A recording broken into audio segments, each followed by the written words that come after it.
Hello, and welcome to yet another episode of the Sunny Views Schools podcast made by the students for students. Today with me, and I'm Albert Taveria, by the way, your host, is another host of beautiful people. The beautiful people being, as usual, Mr. McKean.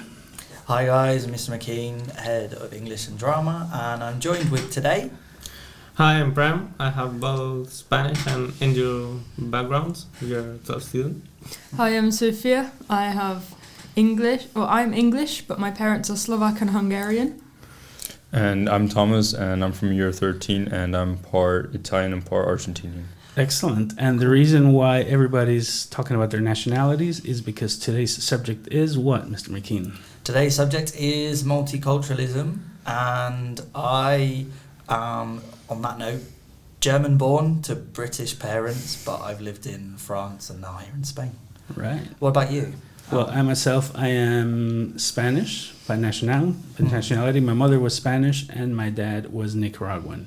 And yet I was raised in Spain, but pretty much as a foreigner. I didn't really adopt the Spanish culture till I was well into my mid-20s. So multiculturalism, I believe it was part of our audience that brought it up. Elsa? Yeah. Thought about that, and the reason for that is, I'm assuming it's because here at school, it's basically the way it goes, right? We're all from somewhere, and with different parents, different cultures, and how does that affect people in school? Right. So yeah, how do you guys find the fact that there are so many different cultures here at school? What kind of experiences do you have with your culture mixing with other cultures? Just to start with, anything that comes off the top of your head, what would you say? And anyone can jump in there, I don't mind. I feel like maybe having lived in 3 different countries, I feel like what mostly straight up comes to my mind is the difference between the level of education, right, and how, for example, doing international A levels is still, for some countries it might be easier than others, if that makes sense, because for example in Abu Dhabi, where I lived, I feel like it was much easier, and then when I came here it really shocked me at how higher the level of education is, but yeah, I feel like that's one of the main points that I would look at. Okay, interesting. Sophia, what would you like to add anything to that? Well, I think it's very interesting that there's lots of different cultures here, and then when you come here, you don't feel different, because I was before in England, and even though I am English, I was born there and I lived there apart from the last 2 years my whole life. I still sometimes felt like an outsider because my surname was a bit different and people couldn't pronounce it, or stuff that I did, for example, at home, it was different to what other people were doing. But then I come here and everyone's doing different stuff at home, everyone's talking different languages, and you just don't feel like an outsider, because in a way everyone's like an outsider, so then you all can come together over that. Right. And Prem, what would you like to say about your experience? Well, I can definitely relate to that. I also have a quite difficult surname to pronounce, but the fact that there are lots of different cultures here, so you can relate to more people, learn from different cultures, and if there are people from your same culture, you can also relate to them, learn more. So I have Indian background, there are lots of Indians in this school, right? So it's also easier to adapt. Right, I would agree with that too, and I think that's one of my favourite things about working here, is the fact that there are so many people from so many different places, and you get to hear those diverse voices and different perspectives, and that's really important, that we don't just have one voice coming through. I think that's much to the credit of the school.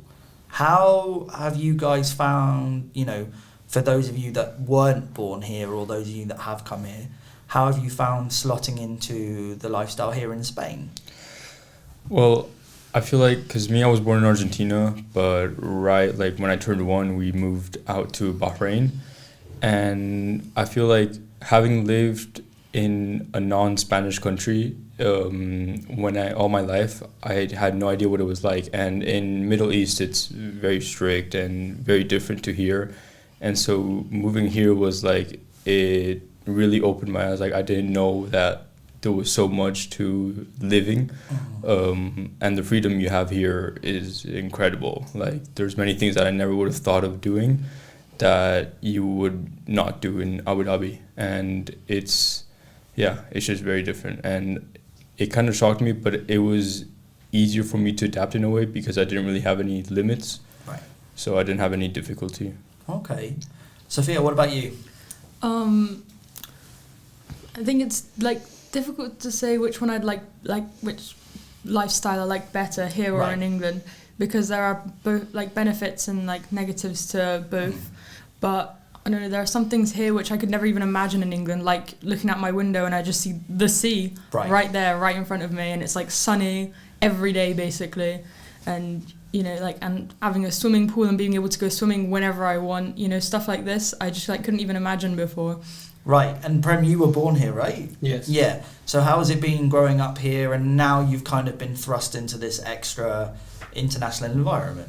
So I've actually liked it, and I think it has many benefits, like being born here, but also being raised by Indian parents. Mhm. So I get like benefits from both cultures, you know? Right. I can like enjoy benefits from the Spanish culture that I've been taught since little, Mhm. and both Indians.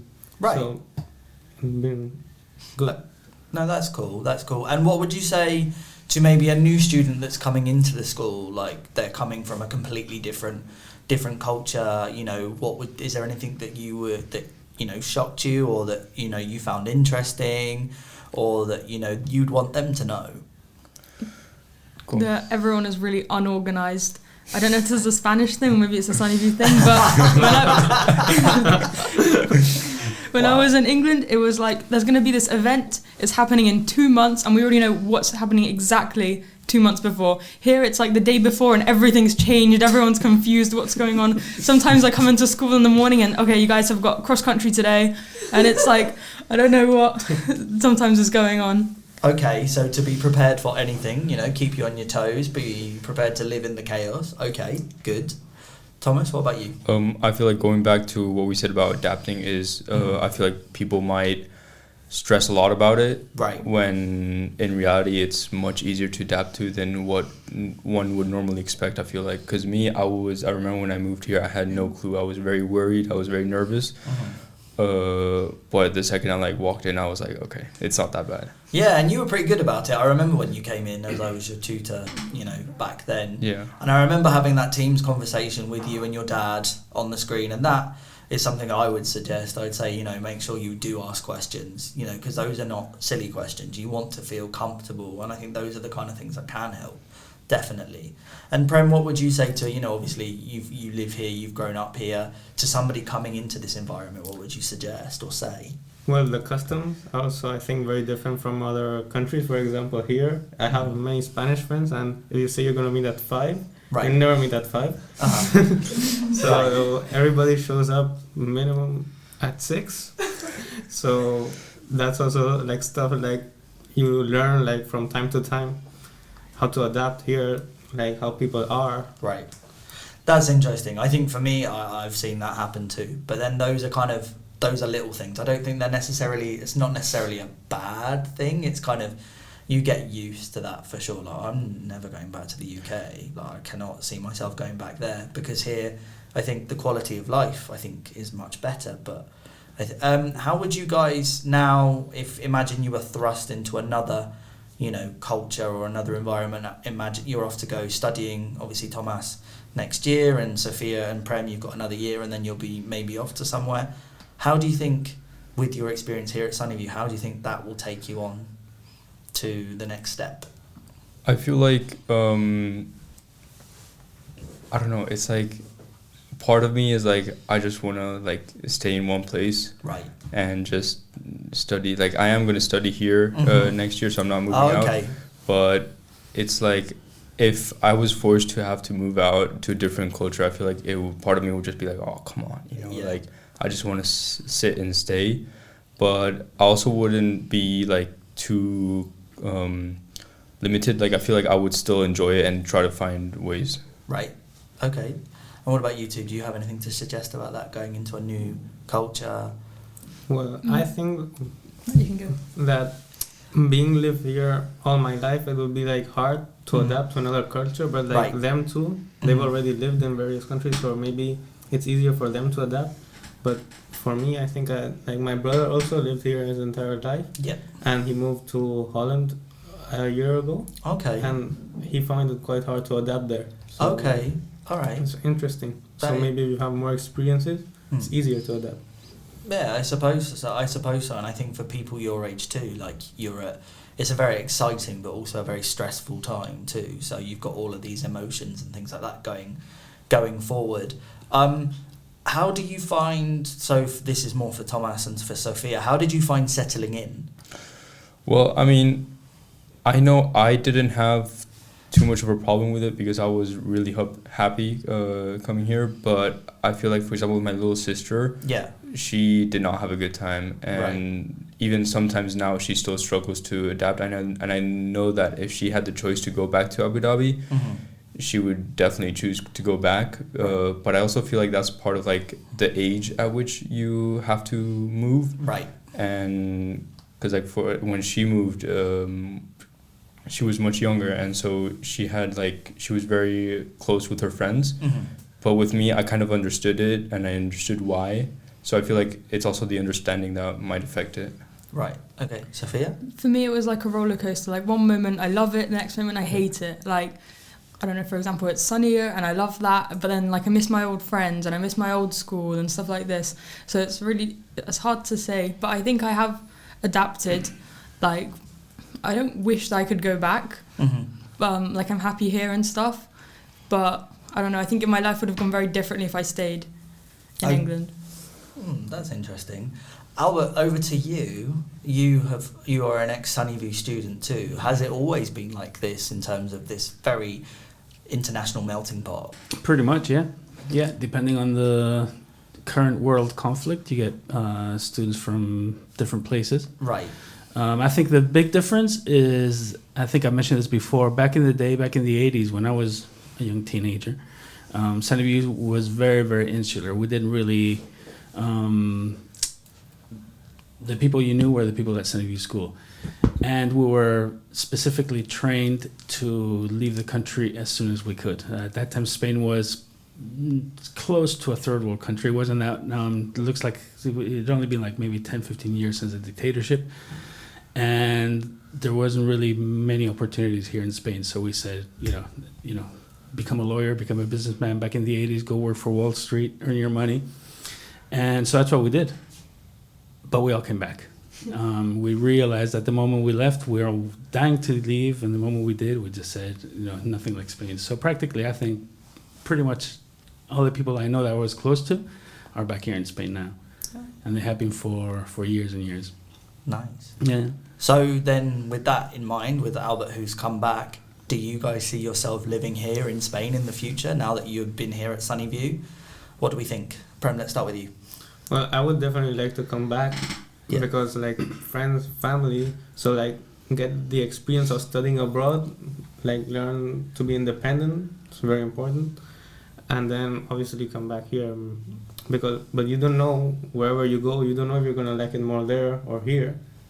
You never know. But I definitely like my life here. Good. Sophia? I don't think so because I don't speak Spanish, and then that for me is like a big thing to be able to like go out into the streets and just hear people talk and understand what they're saying, and like I guess that as well, and then just some other stuff that just like small things, like for example Amazon deliveries are easier in the UK, just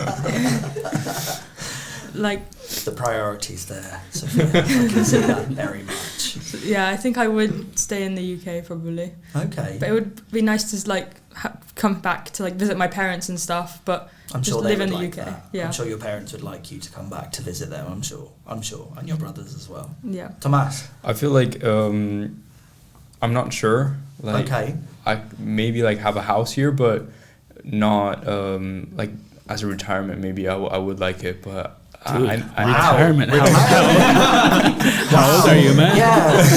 Hold up a minute. Retirement. No, wow. but like I know my parents, they want to get like a house here or get into some property, but right. I feel like, which is a good idea because then I can always just come and visit here. And I feel like I really like Spain, but I feel like as in where to work, I feel like it would be somewhere else in Europe, right. mostly. But I would try to stay close to here. Yeah.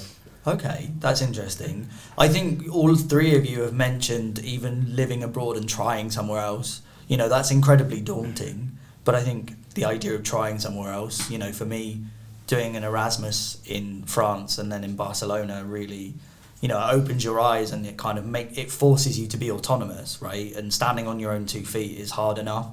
Something would kind of protect you and we're kind of there.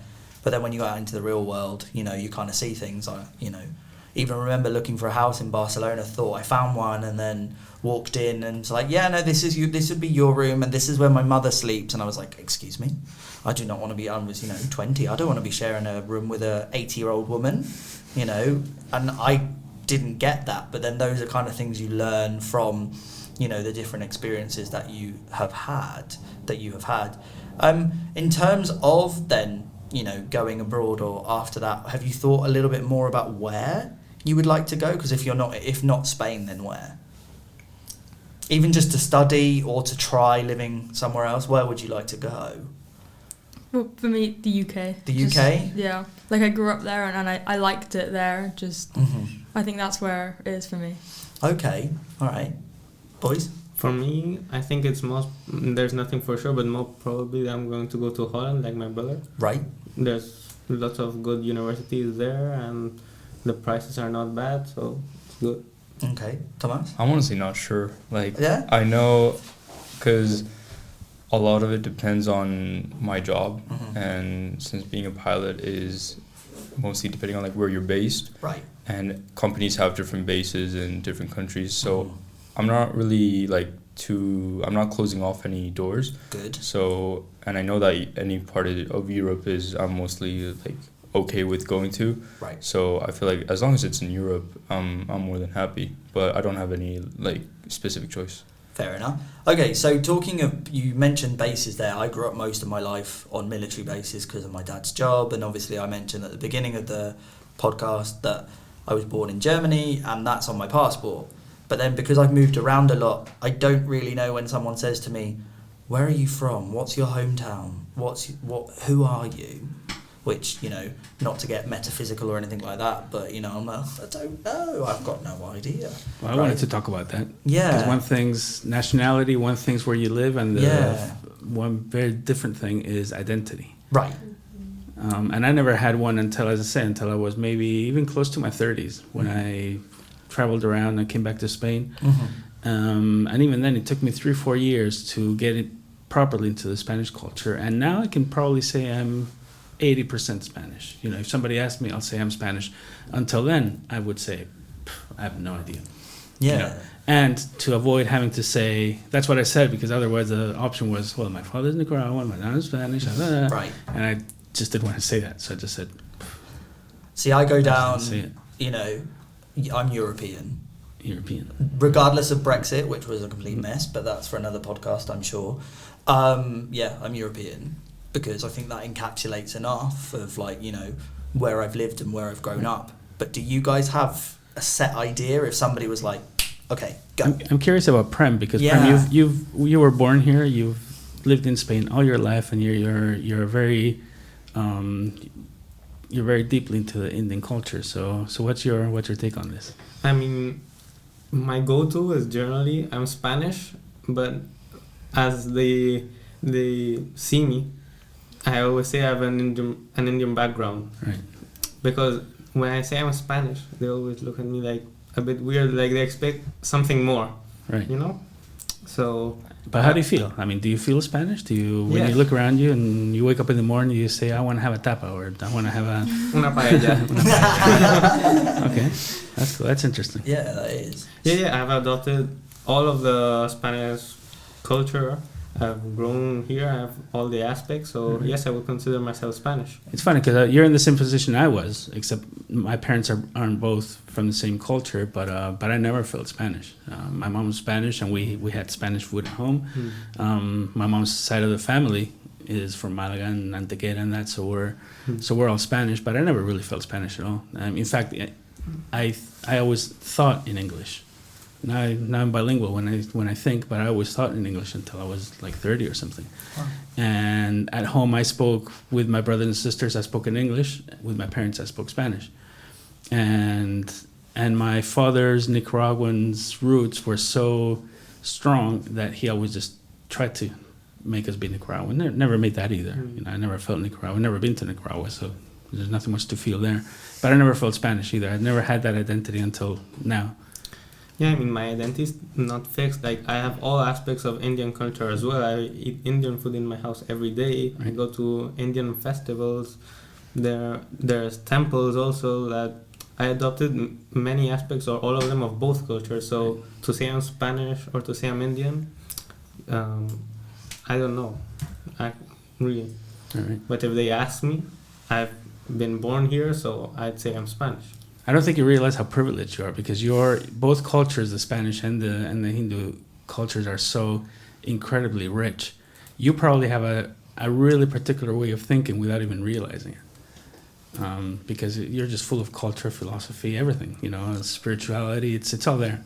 It's all there, as well as, you know, your everyday customs. Right. You're pretty lucky there. Yeah. Makes you very well rounded. So obviously you are very clear with that kind of side of your identity. Thomas, Sofia, what about you two? Well, my parents are Slovak, so then people might try to tell me I'm Slovak, but I've never lived there. I speak at home. When it's my whole family, we speak Slovak. When it's just my mum, we speak Hungarian, and then with my brothers, we speak English. Right. We follow Slovak traditions and stuff, but I just feel English myself, because I think in English. I grew up in England, and I just feel really English. Okay, that's cool. Thomas? I feel like I'm just Argentinian. Okay. I've adapted many parts of its culture. I drink mate, I eat all the food from Argentina, and I'm very close to my family in Argentina, and I feel like if somebody asks me, I'll just give them I'm Argentinian, and then if I'm getting to know them or something, I will tell them oh yeah, but I moved away immediately. I lived in here and here. Right. And I know for example, at home, my little sister, she speaks in English with me all the time. Wow. Even if I respond to her in Spanish, she'll be oh yeah, but then this in English. And so she on the contrary is very English. Yeah. She tries to speak English and everything. And I feel she was born in Bahrain, and so and my mom also enforces her to speak English and all that, because it's nice to have, you know, if I had the level of English that she has at her age, I feel I would also be in the same position as her. But yeah, I feel if anybody asks me, I'm Argentinian. Okay. And I like that. No, that's cool. That's cool. I want to do something a bit rogue now, and I think she'll hate me for doing this. Erica, could you come and join? Because I think that was exactly what I was about to do. Yes! Right! Good, we're on the same wavelength. No need to move, Erica. Yeah, this is exciting. We're now hearing from one of our lovely, tech team. And she's going to kill me for this, but I think it's hilarious. Okay. So, Erica, what is your identity? I just see myself as being Swedish. If anyone ever asks me where I'm from, or I just say I'm Swedish, and if they have any other questions, then I'll happy to answer that. But yeah, I don't look very Swedish, so Right. obviously I have to say I have family from Japan, and I think that's it. I don't think I am anything else. I know I'm Finnish as well. Technically I'm Finnish, but I don't speak Finnish. I have barely been to Finland. I don't speak Spanish. I don't think I'm Spanish at all, but I might look Spanish. I don't know if you guys agree with that, but yeah, that's it. I think that's my identity.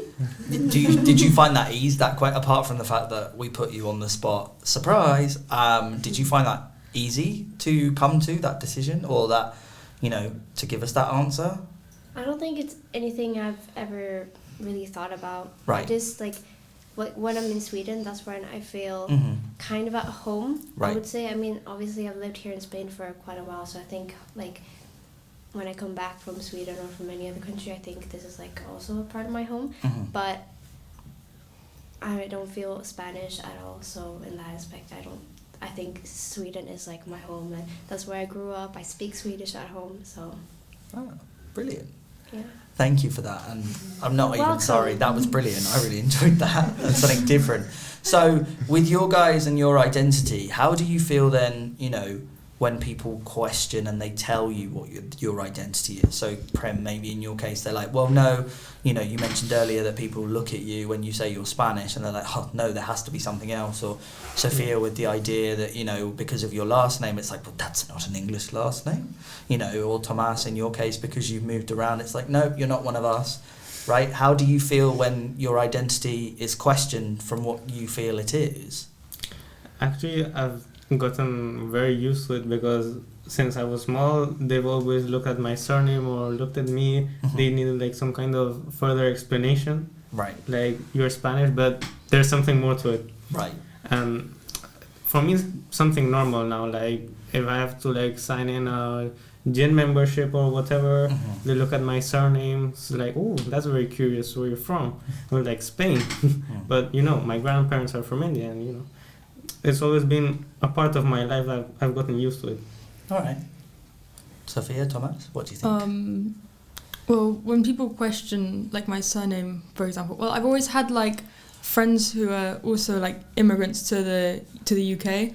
So I had loads of friends from like Polish friends or like Indian friends, and then like I'd also have had English friends, but I just felt like I kind of understood we understood each other with the fact that we're not like, I guess, as English as everyone else. Right. But I don't know. It's like a difficult question because I do get upset when someone tells me something like I don't know, like I said one time I said something like, oh, it's really cold outside, and someone said, oh, you should be used to it because you're from Slovakia, but I've never lived there. Right. You know, it's like sometimes it does upset me because I am English, or like when I pronounce something a bit different to how you were supposed to pronounce it. Yeah. But yeah. Okay, Thomas. I feel like I haven't really had many encounters where people have questioned me, because mostly like if they ask me in Spanish, I open my mouth and they immediately hear the accent. Right. And so like, oh, okay, you're Argentinian. But I do know that, like, for example, I might have the accent, but it's very like wasted. And so sometimes they might speak to me and I might not understand some terminology, and they'll be like, oh, but you're Argentinian, you should know what that means. And I'm like, well, yeah, but it's kind of what I have left from my parents, and right. Of course they don't speak in the same way that they would speak in Argentina. So I feel like sometimes it doesn't severely upset me, but it's like, oh man, I wish I like was more Argentinian. But yeah, I just haven't really taken it into account. I just kind of move on with it. Okay. And weird question now. What language do you think and dream in? That was a good one. I was thinking of that when we were talking about what we speak at home. Right. But I feel like before I used to think a lot in English. Okay. But now it's like in between, you know? Like sometimes if I'm like already speaking in Spanish, I'll just be thinking in Spanish. Right. And most of the time it's in Spanish. But sometimes it's just like I think I dream in English. Right. Of course. But yeah. I think the giveaway is, what language do you swear in? Yes. That's really. But then, I don't know. I swear in Spanish. Spanish comes a lot more naturally. I think it's a lot more as a language. It's much more passionate, and it's kind of, right. you know, there's no kind of, and swear words are kind of in common. Right. usage. So you don't think there's a relationship between what language you swear in and what language you think in? Right, I do, because I think for something like most of the stuff I would obviously think in English, right? But then for swearing, I think it's much more. Spanish is much more It's more colourful. descriptive, isn't it? It's more descriptive, and I think English is much more... There's more choice. Right, and English is much more shocking when you swear, Yeah. right? It's kind of like, you know, whereas in Spanish it's kind of like, oh, they use the swear word, okay, fine, you know. We're very used to swearing here in Spanish. Right, which I love, because I think, you know, it's a way of showing emotion, which, you know, in English, I don't know if you'd agree, Sophia, emotion's not really something that would come naturally in everyday speech, but... I don't know. So what languages do you think dreams swear in? Well, I think and dream in English, but I have been known to sleep talk in Hungarian. Ah, wow. Now that is cool, right? That is cool. Prem? Me, always in Spanish, but actually these past few years, there's been the slight occasion where I've thought in English. Right. But like I don't talk much Indian in my house. Like it's mostly Spanish. Maybe when I go to my grandparents' house, then I talk Indian there, but it's mostly Spanish. So 95% Spanish, maybe on some occasions English. And have you guys coming here to Sunnyview encountered any, not language barriers, but within your social groups? Not necessarily within the, in the classroom, because obviously English is the language we use, unless it's in like there's a Spanish lesson or a French-German lesson. But have you encountered any language barriers or any kind of separation from, depending on what language you speak as your first language?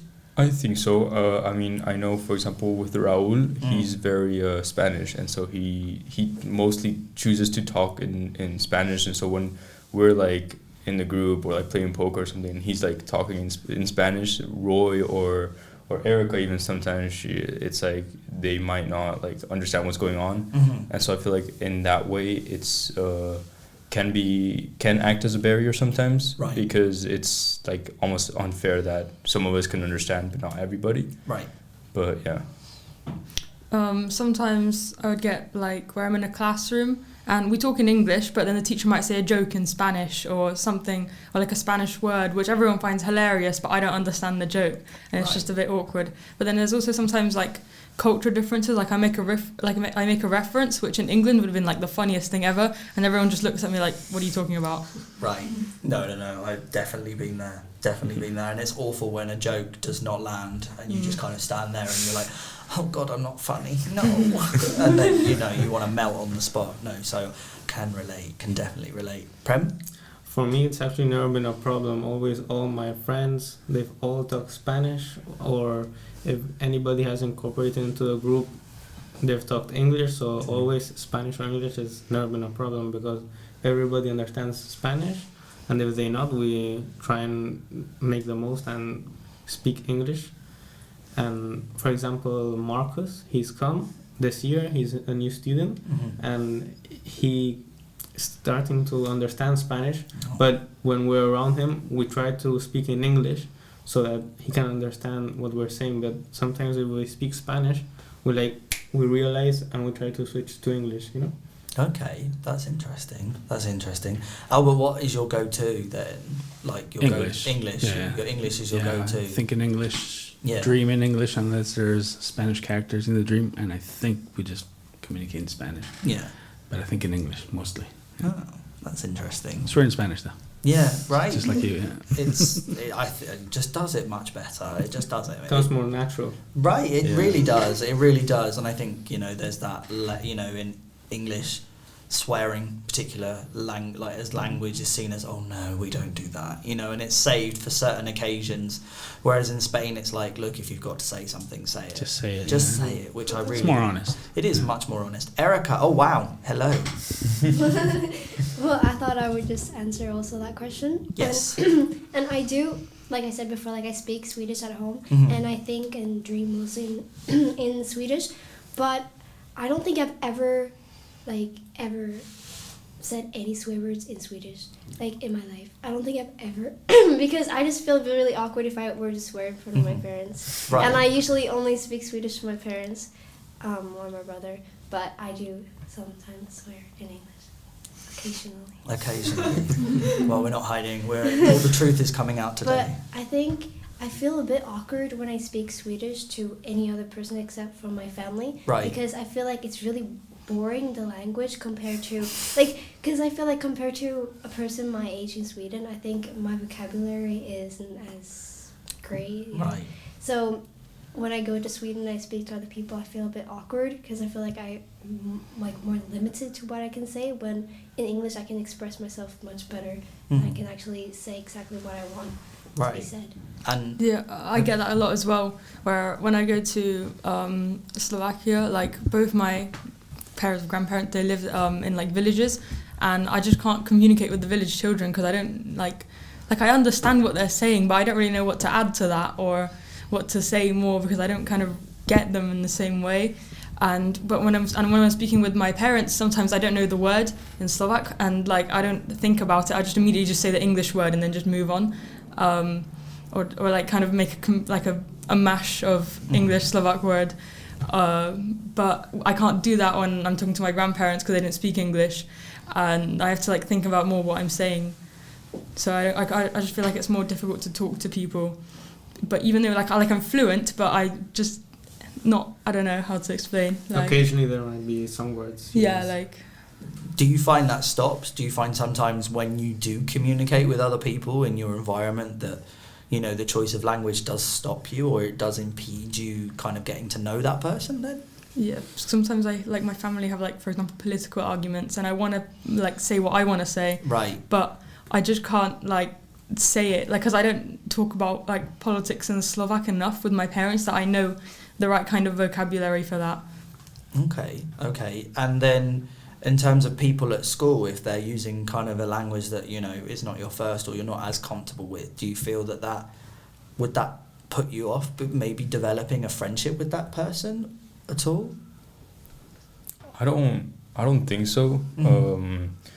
I mean, if there's one language that we can both understand each other in, then I think that's more than enough. But Right. I feel like where it would come in is if they directly don't speak like a language that I know, because I only know Spanish and English. Right.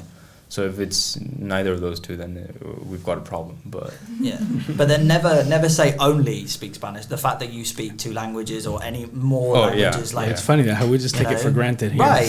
And it's not. It's something that should be celebrated, particularly within English-speaking cultures. You know, they suffer from monolingualism and the idea, oh, everyone speaks English, which is wrong. You know, and I think Sofia and you might have lived that firsthand a bit more when you were back in the UK. Yeah. The idea of how languages are viewed in Europe, I suppose, are slightly different, right? So always like celebrate that. Like in Spanish lessons, for example, in England, people wouldn't even be trying to get the accents. They'd be like, "Hola, me llamo Josh y vivo en un casa." Like they don't even try with the accents and stuff like this. Right. So, and I think that's something great here that should be celebrated, because the language brings you different cultures and it brings you different perspectives. I think, you know. I mean, I also feel like, for example, when I said only, I feel like that's also because not only have I gotten used to it, and for me it feels normal, but also I know that, for example, in Abu Dhabi when I was in school, nobody like really like cared. So like if they said if I'm like, oh, I'm Spanish, they're like, oh, okay, cool. And then they just like, even if I had Spanish friends or anything, we would still speak in English. Like everything would be like work around in English. And I know we took Arabic class as well, but it wasn't like anything. Even the teachers didn't put effort into like trying to teach us the diversity. Right. So I feel like that's a part that kind of made me not care as much. But I do know that like it is quite special. Okay, that's interesting. I have a question for probably mostly the audience, seeing as here at the table we're all multicultural. Is there anybody here that isn't? Somebody, I know we all live in Spain, so we're all foreigners in Spain. But is there anybody here that like the opposite of the Muggles? What is it, like a purebred or something? I don't know. Yeah, a pedigree. Huh? A pedigree? A pedigree? I don't know. That makes it sound like a dog. No. Behind me, maybe? Behind you, mate? Oh. Definitely. And actually, no, you're part Canadian, no, Jess? You were born in Canada, right? I was born in Canada. I grew up in the States. I lived for a short time in the UK, and then I've lived here most of my life now. This is exciting. This is what I really like, because everyone has an interesting backstory, and I think it's a cultural melting pot, really. And you kind of learn so much from other people, and it's really interesting what develops from that, either like the language or the way that, you know, you talk to each other. And I think, you know, shows that you can really, you know, access conversation with anyone as if you try. And this pretty much exemplifies it, I think. Yeah. I really like here how like there's so many different cultures, because like in England, like everyone was just like, I'm English. Someone like the most exotic person would have had like a grandma from Devon or something. Yeah. You know, it was like you'd get a couple people that weren't English, but it was mostly just English. But then here it's like, oh, I'm from here, but I was born here and then I lived here, and it's just like so many different like combinations. I mean, we're in a room and we could not find a single person that was multicultural. Yeah, exactly. But then this room itself is essentially an anomaly, right? Because you know, as Sofia said, and I suppose if we were to go, I don't know, to a different school, that wouldn't necessarily be the case. We would definitely be seen as, not necessarily, we would be seen as outsiders, essentially, be like, oh, you're not from here, you know, and it would kind of be obvious, right? So I think we're lucky in that respect, to be honest. I think so. And I think most of you will probably realize how lucky you are once you leave the nest and Yeah. become independent and start meeting people around there. You'll see what difference is taking for granted that you're living in a multicultural environment. Yeah, I feel like we have like a very protected environment here in Sunnyview. We do, yeah. Very protected. Not necessarily good all the time, but Exactly. but it does. A bubble. It's a little bubble. It teaches you, but you have to go out to the world to actually experience it and to see what the big difference is. And it's good, normally good. That is some sage advice. Yeah. I'd say the same. You've got to go out and experience things, even if you don't like it, and you can say, look, I've done it. And our audience wants to say something. No, I just had a thought. I was just going to say that even though it is kind of like a bubble, I feel like it's good in the sense that you learn to understand what it should be like. So later on, if you're in that outside world and you are being treated differently or the experiences are just different, at least you have something to compare it to where you know how it should be, and you won't accept something that's not right. So I feel like that's a positive side of it. Totally. Right. And that was Elsa, by the way, and it was her idea for this multicultural podcast, so thanks to her for sure. American Spanish, right? Yeah, American Spanish. So I think we're coming closer to the end. I'd like, if it's okay with Albert, to end by asking our guest today either something that, you know, has stuck with you that you've learned about the people that you've lived here, or something that you've realised maybe today, or something about, you know, being multicultural that's important to you. A final thought to leave our lovely audience and our viewers and people listening at home. What would you say? I know it's a very deep and difficult question, right? You know? I think maybe the first point would be that how, again, like Albert and you said, is that how fortunate we are and how lucky we are to be multicultural, and also how like before this I wouldn't really have thought about it this much, and so it's kind of like opened my eyes more to like how I wish I would have been more open in a way to thinking more about it, or understanding that it is important and not just neglected. Yeah, it's interesting. I think you've all made me think more on my Indian side, because I've always considered myself very Spanish, although I look Indian, but like talking about so much Indian stuff that like I take for granted, it's like normal to me. Like it's made me realize that I'm much more Indian than I thought. Okay. Oh, that's interesting. Sofia? Yeah, I agree with Prem, but also just that everyone is like different, and you know, you might look at them and see that you might look like one thing, but then you like learn about their background and that they're like all sorts of different things. I really like that here, that, you know, everyone is like different in their own way. Yeah, we don't judge books by their cover, you know. We're an interesting group of people, right? I agree. I think if there's one takeaway from this is tolerance. I think Absolutely. How seamless and how easy it is to be tolerant when you grow up in a multicultural environment, because that's what there is. You know? Yeah, definitely. Definitely. Very lucky, and it's nice, right? It is very nice. Everybody has a story. Exactly, everyone does have a story. Everyone does have a story, and it's worth listening to. It's worth listening to, because you might learn something about yourself. All right, I think this brings us to the end. Pretty much, guys. Thanks a lot for coming. Thank you. Thanks as usual to our techies, Erica and Jess. Canadian, Japanese, Swedish. And thank you to our audience. Didn't say much today. They are a first-time audience, so, you know, maybe next time, right? Next time for sure. You'll be here. Anyway, as usual, thanks a lot for coming. This is Sunnyview School. Come join us.